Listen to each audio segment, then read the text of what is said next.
Module 1 Hobbies and Leisure. Lesson number 4 The Flight of the Steppe Eagle. Comparative and superlative degrees of adjectives.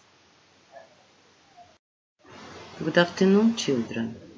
Today you will be able to understand independently specific information and detail in short and simple texts on a limited range of general and curricular topics. Deduce meaning from context in short texts on a growing range of familiar, general and curricular topics. And use a growing variety of adjectives and regular and irregular comparative and superlative adjectives. At our previous lesson, you were given a home task, exercise number 3, page 8. So let's check out it. Hi Susie, thanks for your email. I am very busy today. My little brother is having a fancy dress party for his birthday tomorrow. So Mom is tidying the house and I am making my brother's costume. He wants to be a pirate. Well, I must go now. Dad needs some help in the kitchen. My mom doesn't like him, so my dad is making the cake for the party. Talk to you later. Holly. Do you want to come to the party? Let me know. Skills 1C. Exercise 2A, page 10.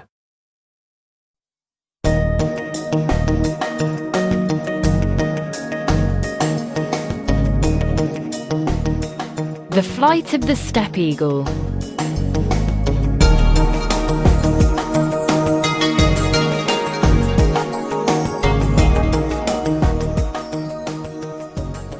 It is one of the most breathtaking sights you can ever see.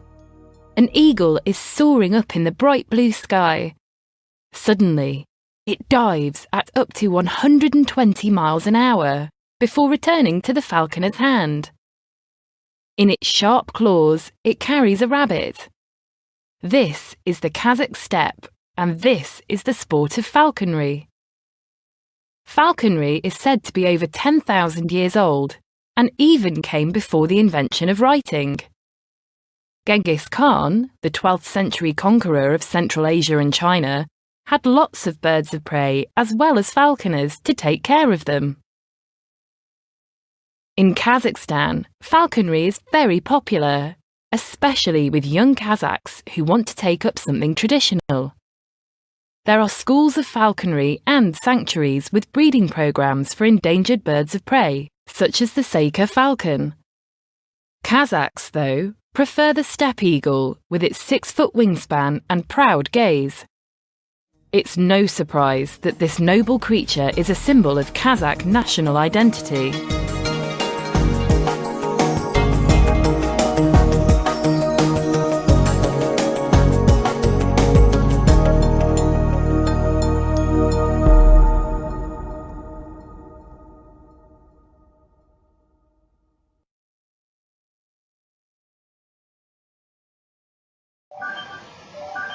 Listen and repeat.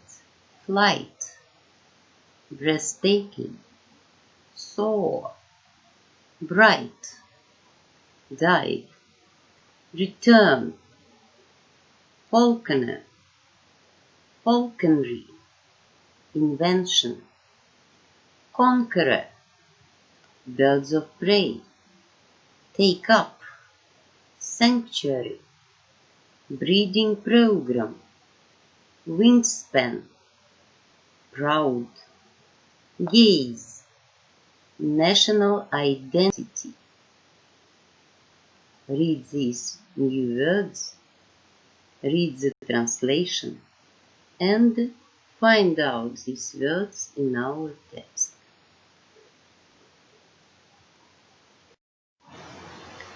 Answer the questions after the text and justify your answers. What is the writer doing in the first paragraph? The writer suggests the Genghis Khan. Young Kazakhs are taking up falconry. What does the writer say about the steppe eagle?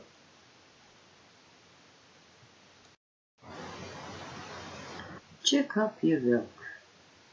The author's purpose of writing the article is to describe falconry in Kazakhstan.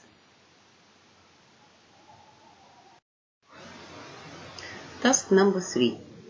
To practice the vocabulary from the text, complete the sentences with the words from our checklist.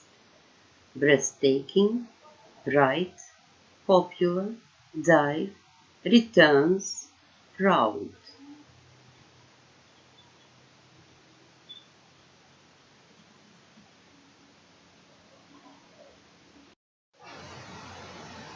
Check up your work. I hope that this exercise wasn't difficult for you.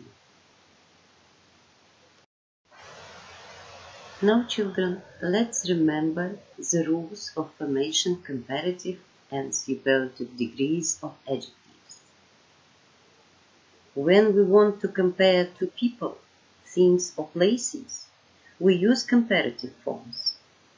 When we want to compare one person, thing or place with more than one person, thing or place in the same group, we use superlative forms. So, look at the table and complete it, please. Thank you. Look please at the answer key. Short, shorter, the shortest.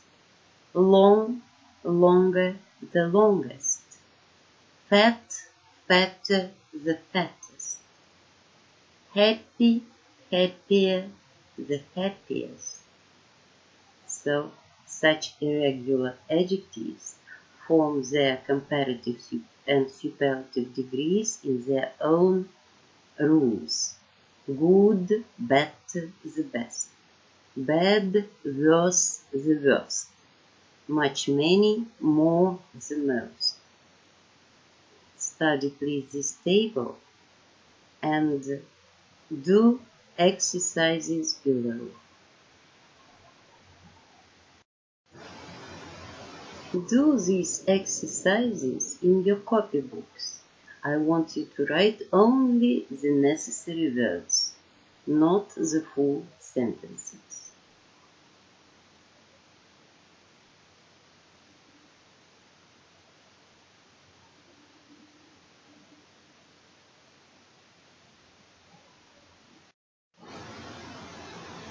Check up your work.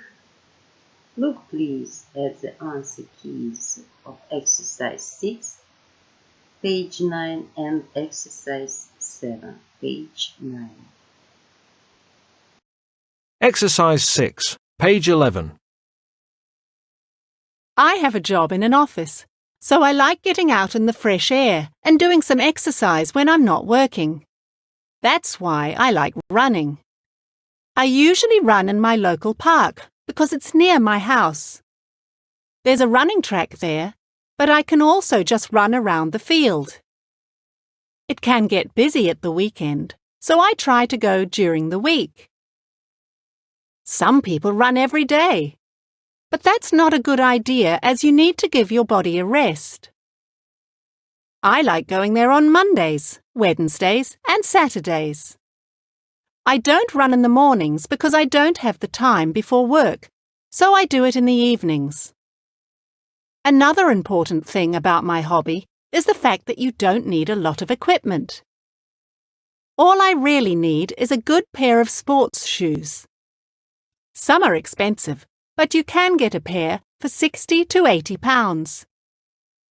Don't buy a cheap pair though, because you can hurt yourself when you don't have the right shoes.